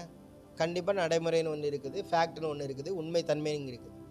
ஆனால் சத்தியம் என்பது இந்த ஃபேக்ட் எப்படிப்பட்டதாக இருக்கிறது என்பது சொல்வதற்காக இல்லை, உன்னுடைய நிலை உண்மை நிலை, நீ உனக்கு வேலை இல்லை, உனக்கு குடும்பம் இல்லை, உனக்கு பணம் இல்லை, உனக்கு கடன் இருக்கிறது, வியாதி இருக்கிறது, ஆகவே நீ இப்படிப்பட்டவனாக இருக்கிறாய் என்று சொல்வதல்ல சத்தியம். சத்தியம் என்பது ஆவி மனிதனாகிய உள்ளான மனிதனாகிய நீ யாராக இருந்தாய், இப்பொழுது யாராக இருக்கிறாய் என்பதை தான் அது உனக்கு திரும்ப திரும்ப சொல்லி கொடுத்துட்டே இருக்கு. அதை மனிதன் மறக்கக்கூடிய நிலையில் இருப்பதனால தான் அது மனிதன் மறக்கக்கூடிய நிலை. ஏன்னா சத்தியம் என்கிறது, ஆமாம் நான் கிறிஸ்துவுக்குள்ள இருக்கிறேன், நான் கிறிஸ்துவுக்குள்ளாக இருக்கிறேன், அவரோடு கூட இருக்கிறேன், ஒன்றாக இருக்கிறேன் என்கிற சத்தியத்தை நான் ஏதோ ஒரு அறிவில் போய் நிற்குது. இப்போ அறிவும் என்னுடைய மனது இல்லைன்னா என்னுடைய நாலேஜும் என்ன சொல்லுதுன்னா, இல்லை நீ என்னது அவரோடு கூட உன்னதங்களில் இருக்கிற, நீதிமானாக இருக்கிற, அப்படின்னா நீ ஏன் இந்த இடத்துல இப்படி இருக்கிற, உன் வாழ்க்கை இப்படி இருந்திருக்கணுமே, உன்னோட வாழ்க்கை அப்படி இருந்திருக்கணுமே அப்படின்னு அது பேசிக்கொண்டே இருக்கும். ஸோ அந்த அறிவு மாம்சம் சார்ந்து பேசிக்கொண்டே இருக்கும், அந்த நிலை இருக்குது உனக்கு. அதனால தான் நீ என்ன பண்ணுனா எப்பொழுதும் என்னை நினைவு கூறுங்கள் அப்படின்னு அவர் ஒன்று சொல்கிறாரு. நினைவு கூறுங்கள் அப்படிங்கிறார். எதை? திருவிருந்துங்கிற ஒரு காரியத்தை ஏற்படுத்துறாருல, நினைவு கூறுங்கள். ஆக்சுவலாக அது யாருக்கு சொல்கிறாரு? பேசிக் நிலையில் இருக்கிறவங்களுக்கு. அதாவது இந்த கிருபையின் சத்தியத்தில், இந்த புது உடன்படிக்கை சத்தியத்தில் பேசிக்காக இருக்கிறவனுக்கு சொல்லக்கூடியது இந்த திருவிருந்து காரியமே. நான் அதை கொஞ்சம் திருவிருந்துங்க குறித்து பேசும்போது நான் நிறைய பேசியிருக்கிறேன். ஏன்னா நீ மறக்கக்கூடிய நிலையில் இருக்கிற, நீ உன்னுடைய சிந்தை முழுவதும் எதில் இருக்குதுன்னா உலகம் சார்ந்து இருக்குது, மாம்சம் சார்ந்து இருக்கிறது. உன்னுடைய நண்பர்கள் என்ன சொல்லுவார்கள், இந்த உலகம் என்ன சொல்லுது, சொந்தக்காரர்கள் என்ன சொல்லுவாங்க, இதையெல்லாம் சார்ந்து தான் உன்னுடைய வாழ்க்கை இருக்குது. சொசைட்டி என்ன சொல்வார்கள், இதை சார்ந்து தான் நீ சிந்திக்கிறாய், நீ யார் என்று அறிந்து கொள்கிறாய். அதனால் அது உனக்கு சமாதானத்தை இளைப்பாறுதலையும் தருவதில்லை. அதனால் நீ எப்பொழுது உன்னை நினைவு கூர்ந்து கொண்டே இருக்கணும். ஏன்னா நீ மறக்கக்கூடிய நிலையில் இருக்கிற, அதனால் உனக்கு நினைவுபடுத்த வேண்டிய நிலையும் இருக்கிறது. புரிதான சொல்கிறது? மறக்கக்கூடியதுன்னா, இப்போ இன்றைக்கி மெசேஜ் கேட்டு அடுத்த வாரம் ஞாயிற்றுக்கிழமை ஒரு மெசேஜ் கேட்ட உடனே போன வாரம் மெசேஜ் நம்ம பேசணும், என்ன பேசணும் எனக்கு தெரியாது, இந்த மரத்தத்தில் சொல்லலை. இது ஏண்ட கேட்டாலும் எனக்கு தெரியாது, மெசேஜ் கொடுக்கறதுனால எனக்கு தெரியுது. இப்போ நீங்கள் பேசிட்டு 2 வாரம் கழிச்சு கேட்டிங்கன்னா எனக்கும் தெரியாது, அதை சொல்லலை. மறக்கக்கூடிய நிலை என்பது ஒவ்வொரு வினாடியும் உங்களுக்குள்ளே நடக்குது. நீ யாராக இருக்கிறாய் என்கிற அந்த நிலையை மறக்கக்கூடிய ஒவ்வொரு எண்ணங்களும் நினைவுகளும் உங்கள் சிந்தையில் தோன்றிக்கொண்டே இருக்குது, எவ்ரி செகண்ட். ஸோ அந்த எண்ணங்கள் உங்களுக்காக தோன்றும் பொழுது என்னுடைய இந்த நானே பார்க்க விரும்பாத ஒரு இடத்தை எனக்கு அது காட்டுது. அப்படி தானே? என்னுடைய வாழ்க்கையை சில ஏரியாவை என்னாலே பார்க்க முடியலை, எனக்கு அசிங்கமாக இருக்குது. அந்த ஏரியாவை என்னுடைய எண்ணங்கள் எழும்பி எனக்கு காட்டும் பொழுது அதை நான் மறைப்பதற்காக, என்னிடத்திலிருந்து என்னை மறைப்பதற்காக நான் ஒரு வடிகாலை தேடுகிறேன். அது தியேட்டராக இருக்கலாம், படம் பார்க்குறதா இருக்கலாம், இல்லை ஒரு விளையாட்டாக இருக்கலாம், இல்லை நண்பர்களோடு போகிறதா இருக்கலாம், இல்லை குடிக்கிறதா இருக்கலாம். ஏதோ ஒரு வடிகாலை நான் தேடிக்கொண்டே இருக்கிறேன். ஏதோ ஒரு அந்த நேரத்தில் என்னுடைய மனதை நான் திசை திருப்பதற்காக, இந்த எண்ணங்களிலிருந்து நான் விடுதலை ஆவதற்காக நான் சென்று கொண்டு இருக்கிறேன். எவ்வளோ தூரம் சொல்ல முடியும்? நீ என் பைபிளே படித்தாலும், ஈவன் நீ ஜெபம் பண்ண போனாலும் உன் சிந்தைக்குள்ளாக இருந்து வரக்கூடிய எண்ணங்களை தடுத்து நிறுத்தவே முடியாது. 1 மணி நேரம் பைபிள் படித்து முடிச்சிட்டேன், எப்பா சிலர் எழுதி வைத்து வாசிக்கிறாங்க. கிறிஸ்துவுக்குள் நான் நீதிமானாக இருக்கிறேன். ஹல்லேலூயா. நான் கிறிஸ்துவுக்குள் நீதிமானாக இருக்கிறேன். கிறிஸ்து என்னை தெரிந்து கொண்டிருக்கிறார். நான் தேர்ந்தெடுக்கப்பட்டவன், நான் தெரிந்து கொள்ளப்பட்டவன். அவருடைய அழைப்பு என் மேலே இருக்கிறது. ஹல்லேலூயா. கர்த்தர் என்னை அழைத்திருக்கிறார். எவரை என்னை உலக தோற்றத்துக்கு முன்பதாகவே முன் குறித்திருக்கிறார். என்னை அழைத்திருக்கிறார், என்னை தேர்ந்தெடுத்திருக்கிறார், என்னை நீதிமானாக்கிறார், என்னை மகிமைப்படுத்தியிருக்கிறார். ஹல்லேலூயா. இதை நான் விசுவாசிக்கிறேன், இதை நான் அறிக்கை பண்ணுகிறேன். யார் வந்து பேசினாலும் நான் சோர்ந்து போக மாட்டேன். அது என் கணவரே வந்து பேசினாலும் சோர்ந்து போக மாட்டேன். ஹல்லேலூயா. சொல்லி முடிச்சு அது 1 மணி நேரம் பேசினா இவனுக்குள்ளாகவே ஒரு நம்பிக்கையும் உற்சாகம் வருகிறது. அப்புறம் ஒருத்தங்க ஃபோன் பண்ணி ஏக்கா நீங்கள் அங்கே ஏதோ சொன்னீங்களோ, உங்களை பற்றி இப்படி சொன்னாங்க, முடிஞ்சு. ஐயோ நான் சொல்லாத சொல்லிட்டாங்களே என்ன ஆள ஆரம்பிச்சு அங்கே போயிடுது. இல்லை, உண்மையிலே நீங்கள் ஒன்றே செய்து விட்டீர்கள், ஒரு தவறான காரியத்தை செய்துட்டீங்க. அந்த தவறையே சொல்கிறாங்க, அதான் உண்மை. சொன்னோன்னா ஐயோ நாம் இப்போ பண்ணியிருக்க கூடாதுல்ல. இப்போ கிறிஸ்துவுக்குள் நான் நீதிமான்ங்கிறதுல மான் போயிடுது. கிறிஸ்துவுக்குள் நீதி எது நீதி இருக்கான்னு தெரியலையே. சரி, திருப்பி ஒருக்க ரிப்பீட் பண்ணுவோம், திருப்பி பம்ப் அடிக்கிறது. இந்த நிலை மனிதனுக்கு இருக்கிறதுனால தான் கடவுள் என்ன சொல்கிறாரு, நினைவு கூறுங்க அப்படிங்கிறார். இந்த ஏரியாவை இன்னொரு கட்டத்தில் வந்து பவுல் சொல்கிறாரு, எண்ணிக்கொள்ளுங்கள் நீங்கள் பாவத்துக்கு மரித்திருக்கிறீர்கள். அதாவது நீங்கள் மாம்சம் என்கிற நிலையில் கிடையாதப்பா, மாம்ச சரீரம் சார்ந்த நிலையில் நீங்கள் கிடையாது. நீங்கள் ஆவிக்குரியவர்கள், ஆவின் தனிமையில் நீங்கள் இருக்கிறீங்க. ஸோ தெய்வீக சாயலாக, தேவ சாயலாக நீங்கள் இருக்கிறீர்கள். தெய்வீகம் இந்த பூமியில வந்து இயேசு கிறிஸ்து என்கிற பெயரில் சரீரத்திலே வாழ்ந்தது போல நீங்களும் தெய்வீகமாக இந்த சரீரத்தில் வாழ்ந்து கொண்டிருக்கிறீங்க அப்படின்னு சத்தியம். இல்லை என்றால் அதுதான் மெய்யான காரியம். அதை நீங்கள் அறிந்து கொள்ள என்ன ஆகும்னா, இந்த மாம்ச பிரகாரமான சிந்தைகள் என்ன பண்ணும், நம்மளை விட்டு அகன்று போய்கொண்டே இருக்கும். இது வந்து நம்மளாட்டு செய்கிறதில்ல, இது ஆட்டோமேட்டிக்காக எனக்குள்ளாக உண்டாகிற காரியம், எனக்குள்ளாக உருவாகக்கூடிய ஒரு காரியம். இப்போ நான் எதற்கு ப்ரையாரிட்டி, என்னுடைய முக்கியத்துவம், என்னுடைய முதன்மை நான் எதற்கு கொடுக்கிறேனோ, நான் யாராக இருக்கிறேன் என்பதை நான் அறிந்து கொள்வதற்கு வாஞ்சையாக இருந்து அதற்கு நான் இம்பார்ட்டன்ட் கொடுக்கும்போது, இப்போ ஃபார் எக்ஸாம்பிள் இப்போ பிரதர்ஸ் இருக்கிறீங்க, உங்கள்கிட்ட வந்து சொல்கிறாங்க இப்போ நமக்கு வேலை இல்லை, இல்லைன்னா தொழில் இல்லை, கையில் காசு இல்லை. இப்போ உங்கள்கிட்ட வந்து சொல்கிறாங்க, தெரியுமா ஆக்சுவலாக அந்த கம்பெனி வந்து உன் பேருக்கு எழுதி வச்சுட்டாங்க, அந்த கம்பெனி முழுவதும் ஓன்ட்ட தான் இருக்குது. அப்போது நாம் ஆச்சரியப்பட்டு, அப்படியா எனக்கு தெரியாதே அப்படிங்கிற. இல்லை பாரு, ரெக்கார்டெலாம் பார்த்தீங்கன்னா பக்காவாக இருக்குது. ஒரு 100 பேர் வேலை பார்க்கக்கூடிய ஒரு கம்பெனி இப்போ யார் பேரில் இருக்குது, வேலையே இல்லாத உன்னுடைய கையில் இருக்குது. இப்போ என்ன பண்ணுவீங்க? எனக்கு வேலை இல்லைன்னு இருப்பீங்களா? இல்லை அந்த கம்பெனி அதில் 100 பேர் வேலை பார்க்குறாங்க, அதை குறித்து நீங்கள் சிந்திக்க ஆரம்பிப்பீங்க, அதை குறித்து செயல்பட ஆரம்பிப்பீங்களா? என்ன பண்ணுவீங்க? அதை குறித்து உங்கள் சிந்தை இருக்கும், அடுத்த நிமிஷமே மாறிடும் உங்கள் சிந்தை. ஆமாம், இப்போ நான் யார், வேலை வெட்டி இல்லாதவன் கிடையாது, நான் இப்போ ஒரு கம்பெனிக்கு ஓனர், எனக்கு கீழே 100 பேர் வேலை பார்க்குறாங்க. இனி என்னுடைய வேலை சரி, எனக்கு கம்பெனிக்கு ஓனர் 100 பேர் வேலை பார்க்குறாங்கன்னு நான் வீட்டில் இருந்துடலாமா? இல்லை, அந்த கம்பெனியை குறித்தும் அந்த வேலைக்காரர்களை குறித்து நான் என்ன பண்ணுறேன், அறிந்து கொள்கிறேன். அதே மாதிரி தான் நீங்கள் யார் என்பதை நாம் அறியாத பட்சத்தில் நாம் வேதனைக்குள்ளே இருக்கிறோம், போராட்டத்துக்குள்ளாக இருக்கிறோம், நாம் பலவிதமான சோதனைக்குள்ளாக எல்லாம் போய் கொண்டிருக்கிறோம். ஆனால் நான் யார் என்பதை இப்பொழுது சத்தியம் சொல்லுகிறது. நீங்கள் கிறிஸ்துவுக்குள் யாராக இருக்கிறீர்கள். உனக்கு வேதனை வரலாம், பிரச்சனை வரலாம், போராட்டம் வரலாம், வியாதி வரலாம், என்ன எதிர்மறையான காரியங்கள் வந்தாலும் நீங்கள் யாராக இருக்கிறீர்கள் என்பதை சத்தியம் உங்களுக்கு சொல்லும் பொழுது, உங்களுக்குள் இருக்கக்கூடிய தேவ ஆவியானவர் உங்களுக்கு சொல்லும் பொழுது, இல்லை என்றால் நம்ம எல்லாரும் ஒரு ஃபெல்லோஷிப்பாக ஒரு தெய்வீக ஆத்துமாக்கள் என்கிற ஒரு நிலையில் கூடி வரும் பொழுது, அங்கேருந்து உங்களுக்கு ஒரு சத்தம் வரும் பொழுது நம்ம என்ன பண்ணுறோம், எது ப்ரையாரிட்டி, எது முக்கியத்துவம், நான் எதை பார்க்கணும், எதுக்கு நான் இம்பார்ட்டன்ட் கொடுக்கணும், எதை நான் நாட வேண்டும், எதை நான் தேட வேண்டும் என்கிறதை அது உங்கள் கையில் தான் இருக்குது. இல்லை நான் அப்படியே இருப்பேன், ஒரு நாள் கர்த்தர் வருவார். நிறைய பேர் நம்பிக்கை அப்படி தான் இருக்குது. ஒரு நாள் கர்த்தர் வருவார், அவர் வந்து என்ன பண்ணுவார், என்னுடைய எல்லா பிரச்சனைகளிலிருந்தும் தூக்கிட்டு போவார். நீ நினைக்கிறது மாதிரியே, இன்னும் சொல்கிறேன், உன்னுடைய வாழ்க்கையில் எல்லா பிரச்சனையும் காரணம் பணம் தான் சொல்கிறோம் இல்லையா?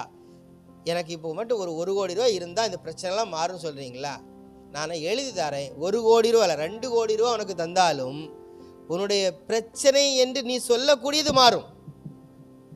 நீ ஒரு 10 பேருக்கு கடன் கொடுக்க வேண்டியிருக்கும், அந்த கடன் என்ன மாறும். நீ மாற மாட்ட, உன்னுடைய சிந்தை மாறாது. மறுபடியும் பழைய நிலைக்கு நேராகத்தான் உன்னுடைய வாழ்க்கை போகும். இல்லை நான் மாறிடுவேன். எவ்வளோ நாள்? 1 வருஷம், 2 வருஷம்? வாய்ப்பே இல்லை. வெளியில் நடக்கக்கூடிய அற்புதங்கள், வெளியில் நடக்கக்கூடிய அதிசயங்கள், வெளியில் நடக்கக்கூடிய மாற்றங்களை வைத்து நீங்கள் உங்களை எடை போடாதீங்க, உங்களை தீர்மானிக்காதீங்க. நீங்கள் இந்த சரீரத்துக்குள் வாழக்கூடிய நீங்கள் யாராக இருக்கிறீர்கள் என்பதை சரியாக நீங்கள் அறிந்து கொண்டீர்கள் என்றால், அதை அறிவதற்கு நீங்கள் என்ன பண்ணுங்க, ப்ரையாரிட்டி, அதுக்கு ஒரு முக்கியத்துவம் நீங்கள் கொடுப்பீர்கள் என்றால், அந்த அறிவு, அந்த அறிதலே உங்களுக்கு விடுதலையை தரும்.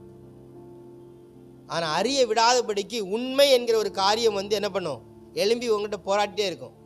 நீ என்னதான் பேசு, என்னதான் சத்தியத்தை நீ சொல்லு, உன் வாழ்க்கையே எப்படி இருக்குது, உனக்கே இவ்வளோ பிரச்சனை இருக்குது, உனக்கே இவ்வளோ அது இருக்குது, உனக்கே அது இருக்குன்னு அறிவு நமக்குள்ளே இருந்து பேசிட்டே இருக்கும். ஆனால் சத்தியத்தை இங்கே அறிந்து கொள்ள ஒரு கட்டத்தில் அந்த அறிவே என்ன ஆயிரும், டெட் ஆயிரும், எழும்பவே எழும்பாது. கொஞ்சம் யோசிச்சு பாருங்க. பிரச்சனையெல்லாம் இருக்குது, உங்கள் நினைவுகள் எல்லாம் என்ன ஆயிடுச்சுன்னா மறந்துச்சு. மாம்ச பிரகாரமாக எவ்வளவு பிரச்சனைகள், போராட்டங்கள் என்று சொல்லக்கூடிய காரியங்கள் உங்களுக்கு இருந்தாலும், ஆவிக்குரிய வாழ்விலே, ஆவிக்குரிய தன்மையில், ஆவிக்குரிய சிந்தை உயிர் தெழுந்து மாம்ச சிந்தை நீங்கள் செத்துடுச்சுன்னா நீங்கள் ஃப்ரீ ஆகிடுவீங்க. அப்போ பார்த்தா கடன் கொடுக்க வேண்டாமா, அந்த ஏக்கு போயிடாதீங்க. நான் அதை சொல்லவே இல்லை, அந்த அர்த்தத்தில் சொல்லலை. நீங்கள் கடன் கொடுக்க வேண்டிய கடன் கொடுக்கணும். நீங்கள் வியாதி இருந்துச்சுன்னா அதுக்கு சுகத்துக்காக நீங்கள் ஹாஸ்பிட்டல் போகிறீங்களா, போங்க. அங்கே அலைய வேண்டி இருக்குது, அலைய வேண்டி இருக்கும். ஒரு முறைக்கு அலைய வேண்டிய இடத்துல 10 முறை அலைய வேண்டி இருக்கும். ஒருக்கா ரிசல்ட்டு சக்ஸஸ்ன்னு வரும், அடுத்தது எல்லாம் தப்புன்னு வரும். சக்ஸஸ் அப்படின்னு கையை உயர்த்தி எல்லாருக்கும் சாட்சி சொல்லுற நேரம் ரிப்போர்ட்டை மாற்றி தந்துட்டேன் அப்படின்னு நிற்கும், எல்லாமே இருக்கும். ஆனால் இது எதுவும் உனக்குள் இருக்கிற அந்த இளைப்பாதலையும் சமாதானத்தையும் டச் பண்ணவே செய்யாது. அப்படிப்பட்ட நிலையில்தான் நீங்களும் நானும் வைக்கப்பட்டிருக்கிறோம். அதுதான் சத்தியம். அது எப்படி பிரதர், அது எப்படி வாழ முடியும், அது எப்படி இருக்க முடியும்?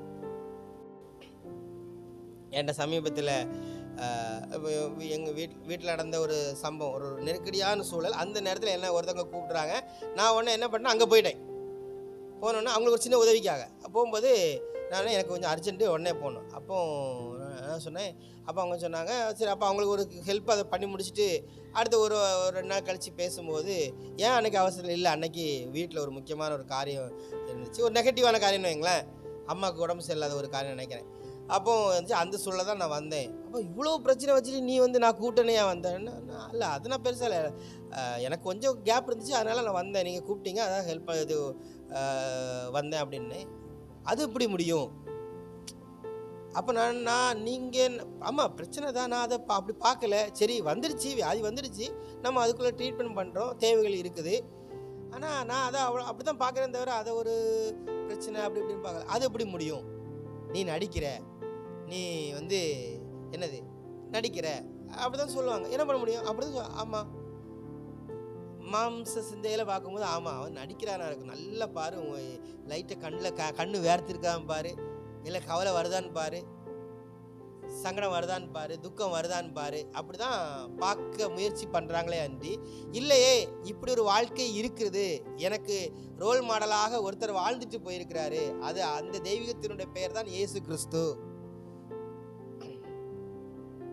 அவர் வாழ்ந்துட்டு போயிருக்கிறாரு, அந்த சூழலிலும் வாழ்ந்துட்டு போயிருக்கிறாரு. அப்படி இருக்கும் பொழுது ஏன் என்னால் வாழ முடியாது, சத்தியம் என்னை வாழ வைக்கிறது அப்படின்னு சொல்லும் பொழுது 99% அதை ஜென்ம சுபாவம் உள்ள மனிதனால், சரி 99 தப்பா சொல்லிட்டேன், 100% ஜென்ம சுபாவம் உள்ள மனிதனால், மாம்ச சிந்தை கொண்ட மனிதனால் புரிந்து கொள்ளவே முடியாது. இவ்வளவு சத்தியங்கள் கேட்ட பிற்பாடுமே, இவ்வளவு நிதானிச்ச பிற்பாடுமே இந்த ஏரியாவில் ஸ்டக் ஆகிறாங்க. கிடையாது பிரதர், அது எப்படி நீங்கள் சொல்ல முடியும், நீங்கள் உங்களுக்கு பிரச்சனை இல்லையா, நீங்கள் போராட. ஆமாம் பிரச்சனை இருக்குது, போராட்டம் இருக்குது, போராட்டம் இருக்குல்ல, போராட்டம் இருக்குது. சரி, ஓகே, நீங்கள் எப்படி பார்க்குறீங்க போராட்டத்தை? நான் சரீரத்தில் இருக்கிற எனக்கு போராட்டம் வருகிறது, ஆனால் நான் கிறிஸ்துக்குள் இருக்கிறதுனால நான் அதை போராட்டமாக பார்க்கவில்லை அப்படின்னு அவர் சொன்னார். அதைத்தான் நானும் சொல்கிறேன், நீங்கள் போராட்டமாக பார்க்கவில்லை. அங்கே ஒரு பொருள் இருக்கிறது, அந்த பொருளை நீங்கள் பார்க்கிறீர்கள், அப்புறம் ஆவின் சிந்தைக்குள்ளாக வந்து அதை நான் பொருளாக பார்க்கவில்லை என்று சொல்கிறீங்க, தானே? ஃபஸ்ட் நீங்கள் பார்க்கும் பொழுது உடைய மாம்ச கண்களுக்கு மாம்ச சிந்தையில் அது போராட்டமாக பிரச்சனையாக தெரிகிறது, மாற்று கருத்து இல்லை.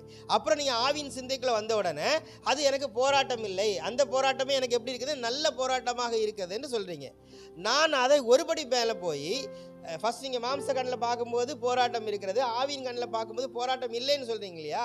நான் மாம்ச கண்ணில் பார்க்குறேன் பார்க்கலைங்கிறத பொருட்படுத்தவே இல்லை பிரதர். ஆவின் கண்ணில் பார்க்கும்போது அங்கே ஒரு மேட்டரே இல்லை, போராட்டம் இல்லைன்னு சொல்கிறீங்களா? போராட்டம் இல்லைன்னு சொல்கிறத நான் மாம்ச கண்ணில் பார்க்குறீங்க, போராட்டம் இருக்கிறது. ஆவின் கண்ணில் பார்க்குறீங்க, போராட்டம் இல்லை. நான் ஏன் மாம்ச கண்ணில் பார்க்க போகணும்? ஆவின் கண்ணில் பார்க்கும்போது அங்கே ஒன்று இருக்கிறதாக நான் பார்க்கவே இல்லை, என் கண்களுக்கு புலப்படவில்லை. நீங்கள் என்ன சொல்கிறீங்க? போராட்டம் இருக்கிறது, ஆனால் கிறிஸ்துக்குள் நான் இருக்கிறபடினால் நான் மேற்கொண்டு அது நல்ல போராட்டமாக நான் பார்க்கிறேன்.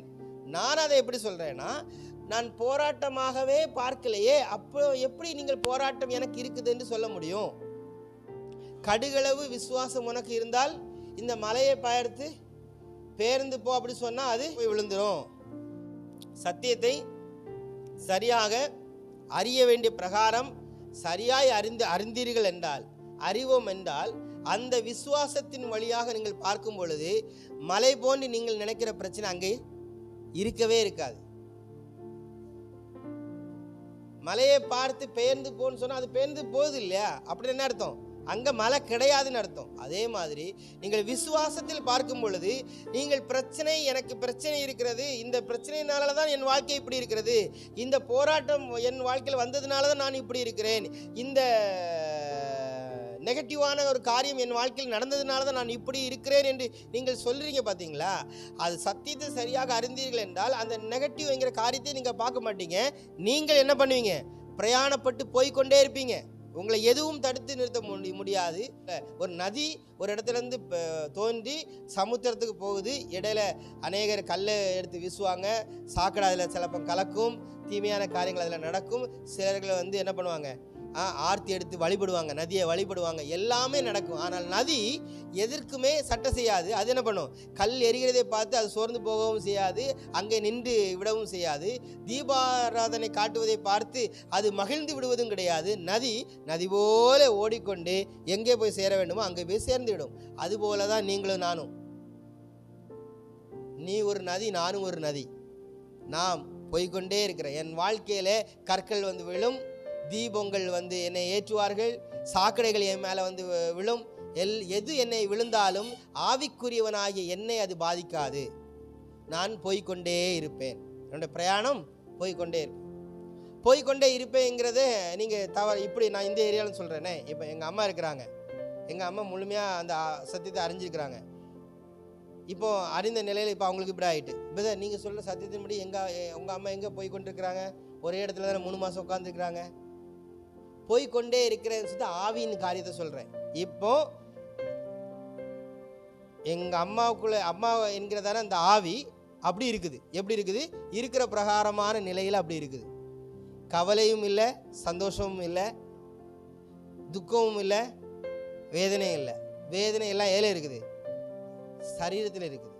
ஆவிக்கு அது இல்லை. இப்போ சரியான நினைவுகள், அம்மாவுக்கு நினைவுகள் இல்லை. இப்போ நினைவுகளை வச்சு நான் சொல்கிறேன், நமக்கு நினைவுகள் எல்லாம் இருக்குது. சரீரத்தில் எனக்கு பிரச்சனை இருக்குதா? இருக்குது. வேதனை இருக்குதா? இருக்குது. எனக்கு சரீரம் சம்பந்தப்பட்டு இந்த உலகம் எதிர்பார்க்குற நன்மையான காரியங்கள் எனக்கு இருக்குதா? இல்லை. உலகம் இந்த வயசில் இந்த சூழ்நிலையில் எனக்கு என்னவெல்லாம் இருக்க வேண்டும் என்று உலகம் எதிர்பார்க்கிறதோ அது எனக்கு இல்லை. ஆனால் நான் இந்த உலகம் பார்க்கிற பார்வையில் இந்த சரீரத்தை நான் பார்க்கல. நான் யார் என்பதை நான் தெளிவாக அறிந்திருக்கிறேன். இந்த சரீரம் எப்படிப்பட்ட தன்மையுடையது என்பதை நான் தெளிவாக அறிந்திருக்கிறபடினால எதுவும் என்னை என்ன பண்ணாது? சிறைப்படுத்தாது. எதுவும் என்னை சோர்ந்து போக பண்ணாது. ஸோ இது எல்லாத்துலேயும் நான் இவ்வளோ நாட்கள் பேசின ஒரு காரியத்தை வச்சு தான் நான் பேசுகிறது. நான் விசுவாசிக்கிறது என்னது, அதுதான் மேட்ரு. உங்கள் கையிலேருந்து எல்லாம் பறிச்சிடலாம். இப்போ சிலவங்களுக்கு வந்து இப்போ நம்ம பேசுகிறோன்னு வைங்களேன், இப்போ எல்லாம் ஒர்ஷிப் நடத்துகிறோம். நான்லாம் முன்னாடி வந்து இந்த ஒர்ஷிப் நடத்தும் பொழுது நான் நல்லா இப்போ ஒர்ஷிப் வந்து மக்களுக்கு முன்னாடி ஒரு ஸ்டன் பண்ணணுங்கிறதுக்காக பண்ணுறதில்ல. நானே என்னுடைய பாடலை நானே நல்லா ரசிப்பேன். ஒரு கட்டத்தில் என்ன ஆயிடுதுன்னா, அதை ஒர்ஷிப் பண்ண முடியலன்னு என்ன ஆயிடுது நமக்குள்ளே, இன்னைக்கு மிஸ் ஆகிடுச்சு. அது ஒரு பொதுவாகவே ஊழியக்காரங்களுக்கு ஒரு என்ன வருது இல்லை, ஊழியம் தடைபட்டுச்சுன்னா அவங்க சோர்ந்து போயிடுறாங்க. ஐயோ ஊழியம் இல்லை, 2 நாள் அப்படி ஊழியம்னாலே வெற்றி உள்ள ஊழியம்னாலே அவர் வெற்றி உள்ள ஊழியக்காரர் என்றாலே என்ன அர்த்தம், இன்னைக்கு இந்தியாவில் இருப்பார், நாளைக்கு அமெரிக்காவில் இருப்பார், ஜப்பானில் இருப்பார், அப்படியே ரவுண்ட்ஸ் அடிச்சுட்டே இருப்பார். அதுதான் வெற்றி உள்ள ஊழியம். ஆனால் அவரை பிடிச்சி ஒரு இடத்துல ஜெயிலில் போட்டான்னா, அவரை பிடிச்சி ஒரு இடத்துல உட்கார வச்சிட்டானா முடிஞ்சு, ஏதாவது பண்ணிக்கிட்டே இருக்கணும். ஆனால் தொடர்ந்து ஊழியங்கள் இல்லைன்னா ஆராதனை இந்த காரியங்கள் எல்லாம் செஞ்சுட்டு ஒரு கட்டத்தில் இதெல்லாம் நம்மளை விட்டு போயிடுச்சுன்னா நம்ம எப்படி இருப்போம்? எல்லாத்தையும் உருவிட்டா மொத்தத்தில் உருவி விட்டால் எப்படி இருக்கும்? நம்மளால் அந்த தெய்வீகம் சொல்லக்கூடிய அந்த நிலையில் நம்மளால் இருக்க முடியுமா? அமைதலாக இருக்க முடியுமானா ரொம்ப கஷ்டம். ஆனால் சத்தியத்தை சரியாக அறியும் பொழுது ஆட்டோமேட்டிக்காக நம்மளால் இருக்க முடியும். எப்படி பார்த்தா நீங்கள் காட்டுங்க, நாளைக்கு நான் அப்படி இருப்பேன் சொல்லவே முடியாது. இப்போ நான் இருக்கிறேன், அவ்வளோதான். இப்போ இந்த வினாடி கிறிஸ்துவுக்குள்ளாக நான் ஒரு வாழ்க்கை வாழ்கிறேன். இப்போ இந்த வினாடி கிறிஸ்துவுக்குள்ளாக நீங்கள் ஒரு வாழ்க்கை வாழ்கிறீங்க. அதை மட்டும் நீங்கள் நம்புங்க. இந்த எதிர்காலம் என்கிற ஒரு காரியத்தையே உங்கள் சிந்தையில் கொண்டு வராதிங்க. என்னைக்கு உங்கள் எதிர்காலம் என்கிற ஒரு காரியத்தை உங்கள் சிந்தையில் கொண்டு வர்றீங்களோ அன்னைக்கு,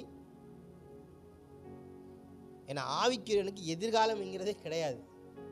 அவனுக்கு ஃபுல்லாக எல்லாமே என்னது, ஏன்னா ப்ரெசன்ட் டென்ஸில் வாழ்கிறாங்க இல்லையா? புரியுதா நான் சொல்கிறது? இந்த நிமிடம் இப்போ நான் பேசிகிட்டு இருக்கிறேன், 8:30 பிறப்பாடு நான் என்ன செய்ய போகிறேங்கிறது தெரியாது. இந்த நிமிடம் நான் பேசி கொண்டிருக்கிறேன். இதுதான் என்னுடைய நிலை. இதுதான் கேட்குறீங்க, இதுதான் உங்களுடைய நிலை. இப்போ நான் அடுத்தது என்ன பண்ண போகிறேன், அடுத்து என்ன செய்யணும்னு நான் 5 ஆண்டு திட்டங்கள் 6 ஆண்டு திட்டங்களை போட்டு அதை என்னுடைய சிந்தையில் போட்டு நான் குழப்பி அதுக்கு நான் ப்ராக்டிஸ் பண்ணி அதுக்கு நான் ஒர்க் பண்ணி நான் செயல்பட ஆரம்பிக்கும் பொழுது தான் என்னுடைய மெய்யான சமாதானத்தை இழந்து போகிற ஒரு நிலை எனக்கு ஏற்படுகிறது. எப்படி இயேசு கிறிஸ்து இந்த பூமியில் சரீரத்தில் வாழும் பொழுது இயல்பான ஒரு வாழ்க்கையை ஃப்ரீயாக அவர் வாழ்ந்தாரோ, எங்கே போனாலும் அவர் போனார், எதை செய்யணுமோ அதை அவர் செய்தார், இயல்பான ஒரு வாழ்க்கை வாழ்ந்தாரோ, அதே போல் உங்களுக்கும் அந்த வாழ்க்கையை கர்த்தர் தாராளமாக தந்திருக்கிறார். அந்த வாழ்க்கையை அழகாக நீங்கள் வாழலாம், கிறிஸ்துவுக்குள்ளாக இருந்து வாழலாம்.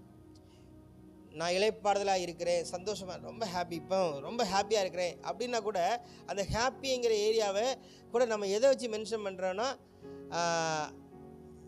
இன்றைக்கி எனக்கு 3 வேளையும் சாப்பாடு நல்லா கிடச்சிட்டு, இல்லை என் கடன் பிரச்சனை மாறிட்டு, புரியுது உங்களுக்கு? ஏதோ எனக்கு ஒன்று இந்த சரீர பிரகாரமாக ஒன்று நடந்தது, இப்போது நாங்கள் ரொம்ப ஹாப்பி, கார் எடுத்துட்டோம் ரொம்ப ஹாப்பி. கிடையவே கிடையாது பிரதர், அப்படி கிடையவே கிடையாது. நான் ஒரு காலத்தில் ஒரு டைமில் நான் சொன்னேன், கிறிஸ்துவுக்குள்ளே இளைப்பாறுதலாக இருக்கிறேன், சந்தோஷமாக இருக்கிறேங்கிற காரியத்தை ஒரு டைமில் நான் பார்த்த பார்வைக்கு இப்போ பார்க்குற பார்வைக்கு எனக்கு வித்தியாசம் எனக்கு தெரியுது. ஏன்னா பிரச்சனைகள் போராட்டங்கள் எல்லாம் மாறி ஒரு இளைப்பாறுதல் வருது இல்லையா? அதுவும் கிறிஸ்து இளைப்பாறுதலாக பார்த்த ஒரு காலமும் உண்டு. பிரச்சனைகள் போராட்டங்கள் மத்தியிலே சப்பா இந்த பிரச்சனையில் வேற எவனா இருந்தா கண்டிப்பாக அடி வாங்கியிருப்பான், கண்டிப்பாக தோற்று போயிருப்பான். ஆனால் நான் எப்படி இருக்கிறேன், ஜெயிச்சுட்டு இருக்கிறேன். ஸோ நீ வேற லெவல்டா அப்படின்னு ஒரு இளைப்பாறுதல் இருந்திருக்கிறேன். உண்மையிலே என்னால் ஜெயிக்க முடியுதே, என்னால் இதை போராடி நிற்க முடியுதே, என்னால் இளைப்பாறுதலை வாழ முடியுதே. நான் உண்மையிலே நான் இளைப்பாறுதலை வாழ முடிஞ்சதுனால தான் இதெல்லாம் என்னால் மேற்கொள்ள முடியுது இல்லையா? பரவாயில்ல அப்படிங்கிற ஒரு நிலையில் இருந்திருக்கிறேன். அடுத்த ஒரு கட்டத்தில் வரும் பொழுது பிரச்சனை போராட்டம் என்கிற ஒரு காரியத்தை பிரச்சனையாக போராட்டமாக பார்க்காத ஒரு நிலையில் இருந்து இளைப்பாறுதல் சொல்லும்போது இங்கே சந்தோஷமாக இருக்கிறேன்னு சொல்லும் பொழுது உலகம் கொடுக்குற சந்தோஷம் சொல்லுவோம் இல்லையா?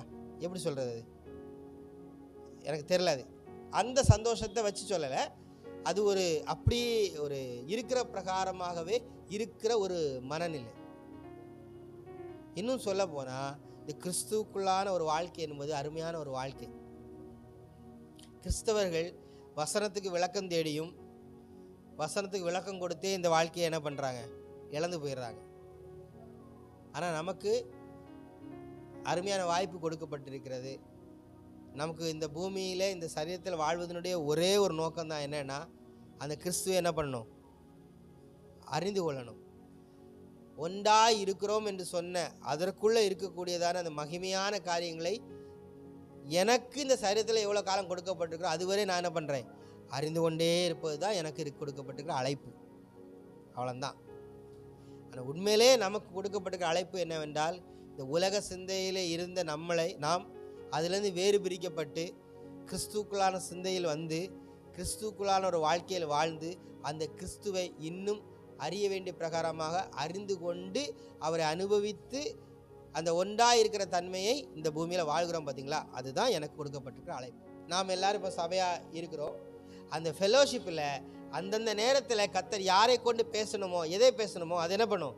ஆட்டோமேட்டிக்காக பேசும், அப்படி செயல்படும், அப்படி இருக்கும். இந்த தன்மையை தான் கர்த்தர் வைத்திருக்கிறார். ஸோ கடைசியாக சொல்ல முடிக்கிறேன், நான் விசுவாசிக்கிறது சத்தியத்தையா இல்லை என்றால் உண்மையா? உண்மை என்கிற ஒரு காரியத்தை பார்க்க பார்க்க நம்முடைய வாழ்க்கை மீண்டும் மீண்டும் தோல்விக்கு நேராகவும் இளைப்பாறுதல் அற்ற சூழ்நிலைக்கு நேராகவே செல்லும். சத்தியம் இன்னதென்று நாம் எந்த அளவுக்கு பார்க்கிறோமோ, அதை அறிந்து கொள்கிறோமோ, அந்த அளவுக்கு விடுதலையான சமாதானமான இளைப்பாறுதலான வாழ்க்கையை இந்த பூமியில் பர்ஃபெக்டாக வாழ முடியும் என்பதை சொல்லி முடித்துக்கொள்கிறேன். ஓகே, ஏதாவது முடிச்சிட்டேன். இனி எதாவது பேசணுன்னா பேசுகிறேன்.